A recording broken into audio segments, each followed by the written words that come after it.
fratelli, apriamo le nostre Bibbie alla prima lettera di Pietro, capitolo 2. Oggi finiremo il capitolo 2 di questa lettera. Studieremo dal versetto 18 fino al versetto 25, fino alla fine del capitolo.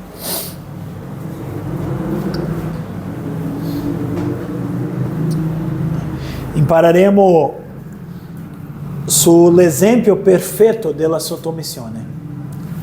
Questo esempio perfetto, l'esempio di Cristo. Avete trovato? Sì? Possiamo leggere anche, fare attenzione a questo brano. Domestici, siate con ogni timore sottomessi ai vostri padroni, non solo ai buoni e ragionevoli, ma anche a quelli che sono difficili. Perché è una grazia se qualcuno sopporta per motivo di coscienza dinanzi a Dio sofferenze che si subiscono ingiustamente. Infatti, che vanto c'è se voi sopportate pazientemente quando siete malmenati per le vostre mancanze? Ma se soffrite perché avete agito bene e lo sopportate pazientemente, questa è una grazia davanti a Dio. Infatti, a questo siete stati chiamati, poiché anche Cristo ha sofferto per voi, lasciandovi un esempio perché seguiate le sue orme. Egli non commise peccato e nella sua bocca non si è trovato inganno. Oltraggiato non rendeva gli oltraggi, soffrendo non minacciava, ma si rimetteva a colui che giudica giustamente. Egli ha portato i nostri peccati nel suo corpo, sul legno della croce, affinché morti al peccato vivessimo per la giustizia, e mediante le sue lividure siete stati guariti, poiché eravamo erranti come pecore, ma ora siete tornate al pastore e guardiano delle vostre anime. Preghiamo. Signore, ancora una volta siamo davanti alla tua santa parola. Questa parola che il Signore ha ispirato ai tuoi servi nel passato. Questa parola che è perfetta, che è santa, che non può fallire. Questa parola che prima sono parole di salvezza. Signore, abbiamo bisogno del tuo Santo Spirito per insegnarci la tua parola.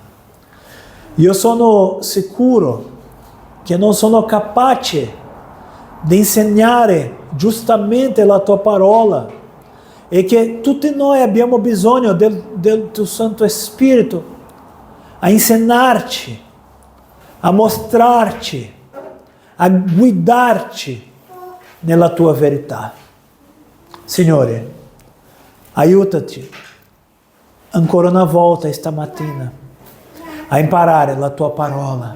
Ma Signore, più di imparare, insegnaci, Signore, a vivere questa parola ogni giorno. Aiutaci, Signore, nel nome di Gesù. Amen. Fratelli, la sottomissione è infatti un tema centrale in tutta questa lettera di Pietro, specialmente nel contesto in cui i credenti si trovavano a vivere come cittadini e lavoratori. Nel mondo romano lo sappiamo che la schiavitù era una realtà sociale e molti dei primi cristiani erano schiavi, oppure lavoratori in condizioni difficili.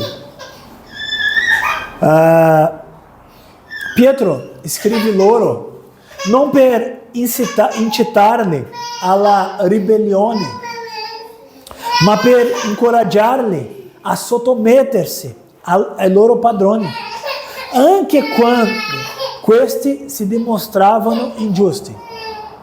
Penso che sottomettersi a un padrone bravo, giusto, non sia così difficile, ma sicuramente sottomettersi a un padrone impio, un padrone che fa cose male, che non agisce di forma giusta. Questo veramente è difficile. Ma la sottomissione non è un segno di debolezza, ma una scelta spirituale che riflette la nostra fiducia non ai nostri padroni, ma sì a Dio. Come ha affermato Giovanni Calvino, il Signore richiede da noi solo l'obbedienza ai governanti, non solo l'obbedienza ai governanti giusti, ma anche a quelli che non si comportano con equità, poiché è Dio che ha stabilito ogni autorità. Abbiamo già parlato di questo nella settimana scorsa, che è difficile sottomettersi a governanti ingiusti, ma anche Calvino ha insegnato questa sottomissione. Così oggi esploreremo questo brano che abbiamo già letto e vedremo come Cristo stesso ci insegna a sottometterci anche nella situazione più difficili. E così divideremo il nostro testo e vi chiedo che potete tenere il testo, la Bibbia aperta.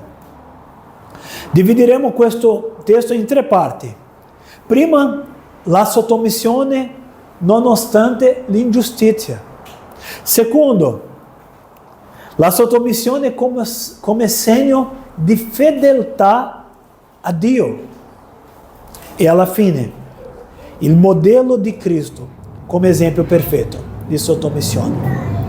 Vediamo ancora una volta il versetto 18 fino a 20. Pietro scrive: domestici, siate con ogni timore sottomessi ai vostri padroni, non solo ai buoni e ragionevoli, ma anche a quelli che sono difficili, perché è una grazia se qualcuno sopporta per motivo di coscienza dinanzi a Dio sofferenze che subiscono ingiustamente. Infatti, che vanto c'è se voi sopportate pazientemente quando siete malmenati per le vostre mancanze? Ma se soffrite perché avete agito bene e lo sopportate pazientemente, questa è una grazia davanti a Dio.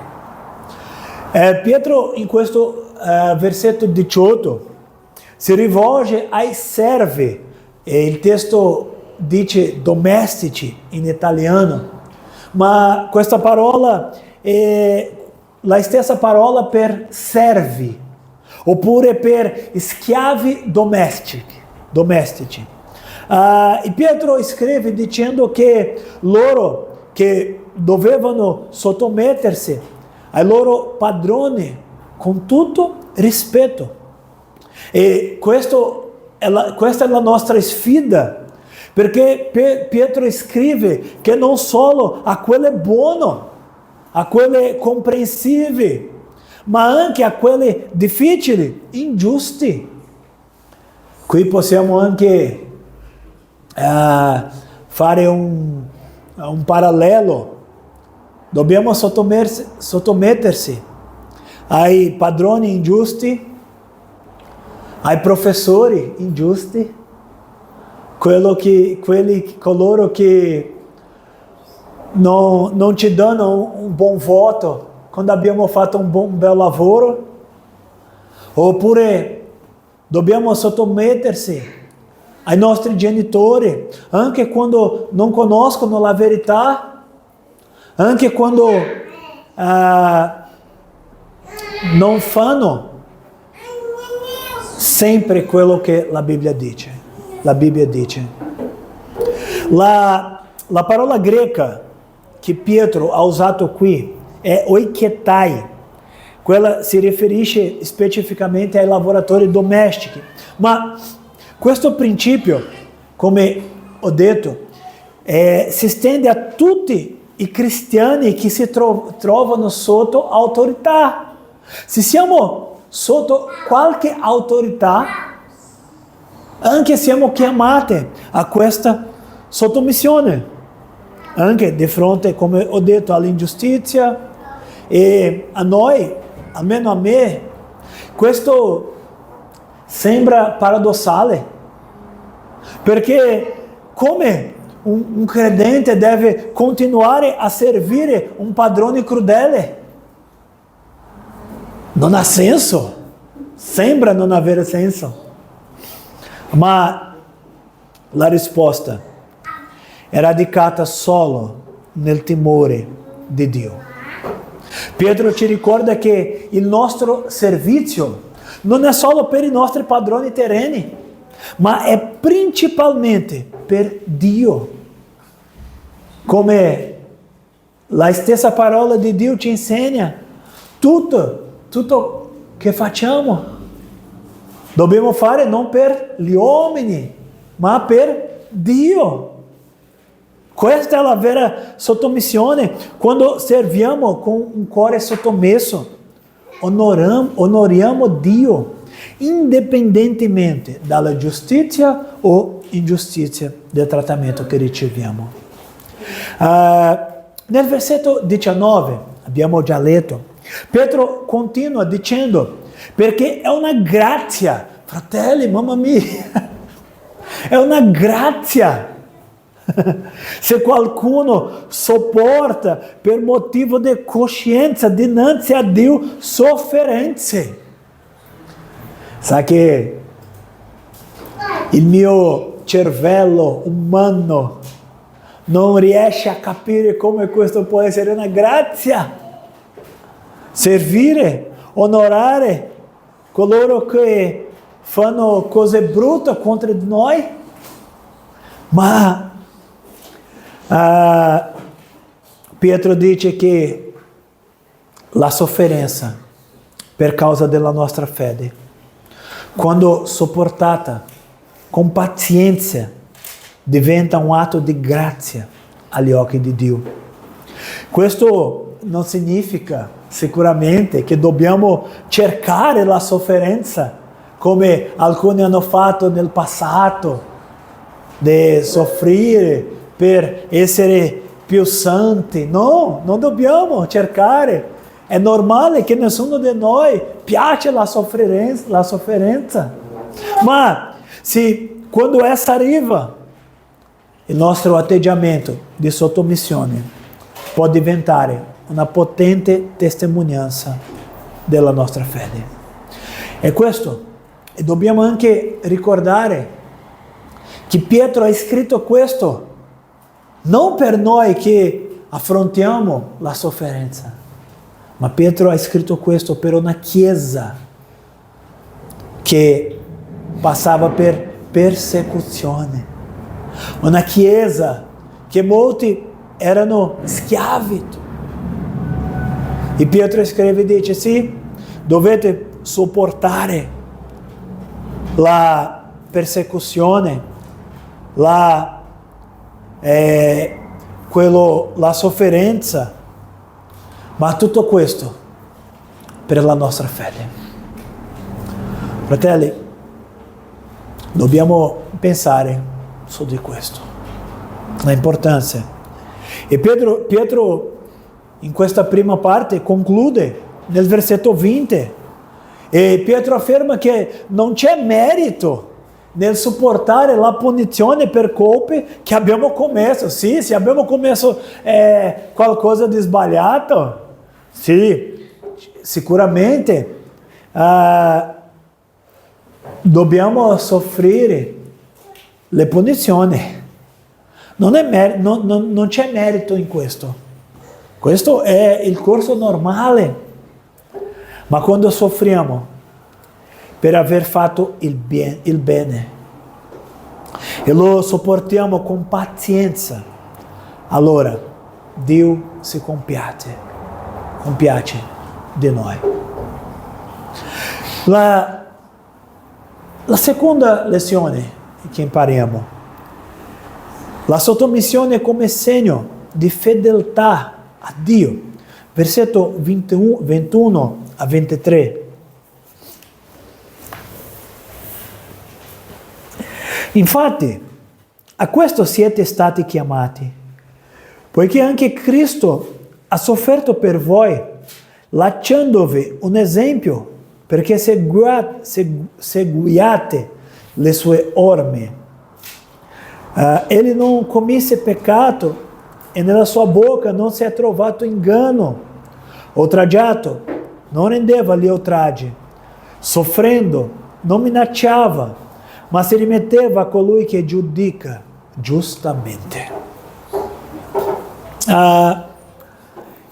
Nel versetto 21, Pietro ci ricorda che siamo stati chiamati a seguire l'esempio di Cristo. Pietro scrive: infatti a questo siete stati chiamati, poiché anche Cristo ha sofferto per voi, lasciandovi un esempio. Cristo è il nostro esempio perfetto di sottomissione. Ho già detto che questa è la parte più bella e sicuramente più misteriosa della parola di Dio, perché Dio chiede a noi cose difficili, sì, ma tutte cose che il Signore Gesù ha fatto prima.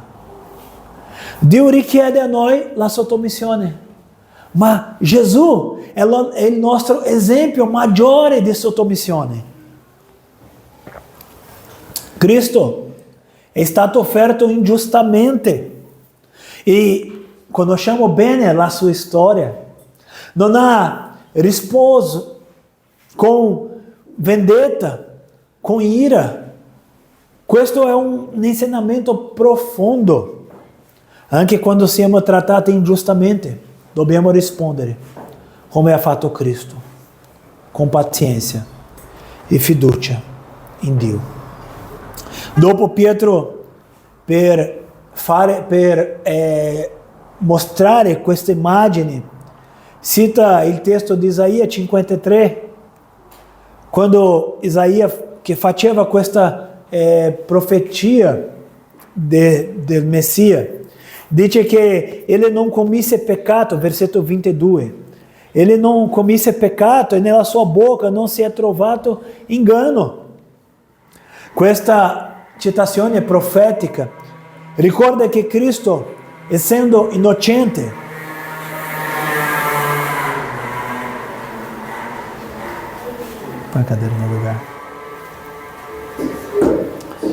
ha accettato di soffrire per noi. Anche quando il Signore fu insultato e maltrattato, non rispose con minacce o violenza. Invece si affidò completamente a Dio, come dice il versetto 23, colui che giudica giustamente. La nostra fede in Dio, se preghiamo, se chiediamo al Signore per essere la immagine di Cristo, la nostra fede ci chiama a seguire questo esempio, confidando che anche nella ingiustizia della vita Dio è il giudice supremo. È Dio che alla fine giudicherà ogni cosa con giustizia perfetta. Questa non fallirà mai. La giustizia del Signore è perfetta. Dio non giudicherà ingiustamente come gli uomini, come i padroni, come a volte gli insegnanti, come i nostri genitori. Io parlo come un padre. Io lo so che alcune volte facciamo cose sbagliate con i nostri figli e anche dobbiamo riconoscere, anche chiedere perdono. Ma il nostro Dio è quello che giudicherà con giustizia perfetta. Come cristiani siamo chiamati a riflettere la pazienza e umiltà di Cristo nelle nostre vite quotidiane, specialmente nelle situazioni di sofferenza e ingiustizia. Terzo punto, l'ultimo punto. Cristo, il modello perfetto di sottomissione. Versetto 24, 25.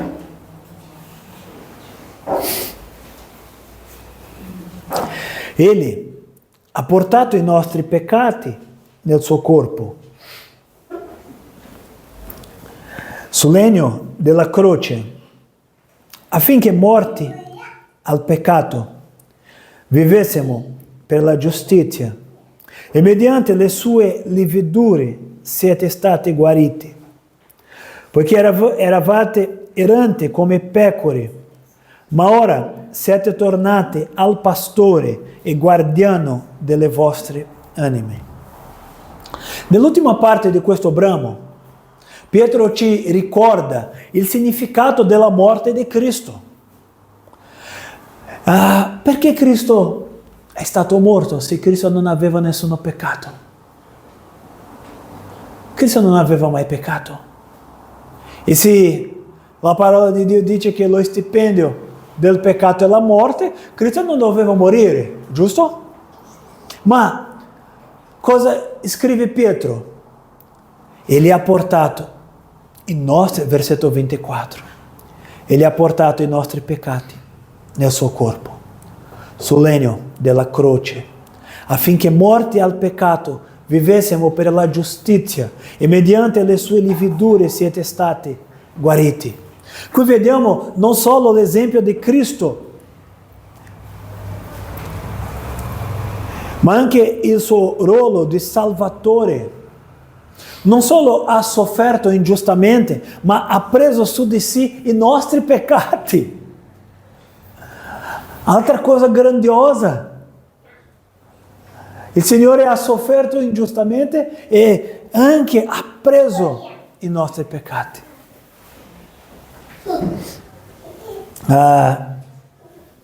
E anche Cristo si è offerto come sacrificio per la nostra redenzione. Pietro conclude con un'immagine pastorale. Versetto 25. Poiché eravate erranti come pecore, ma ora siete tornati al pastore e guardiano delle vostre anime.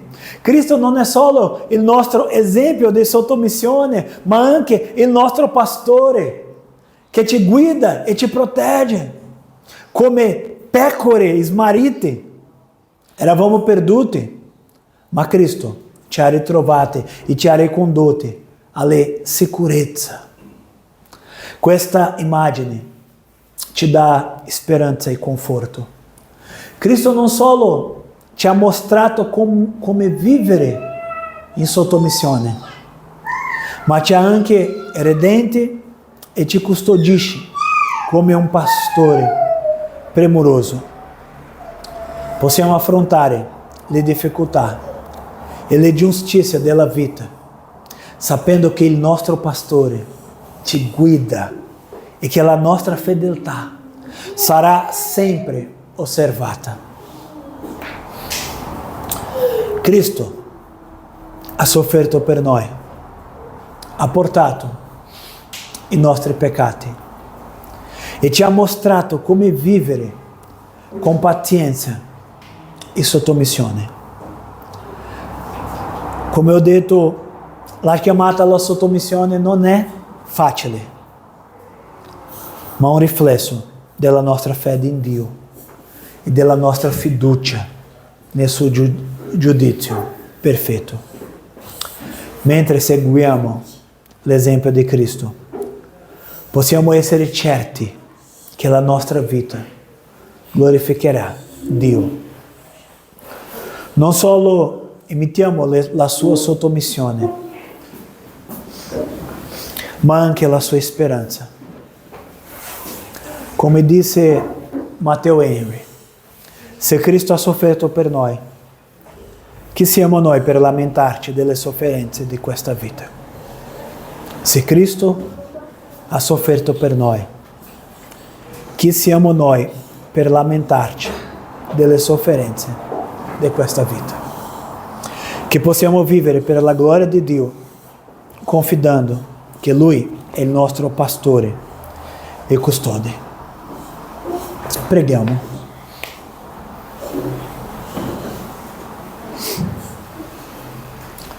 Signore Gesù,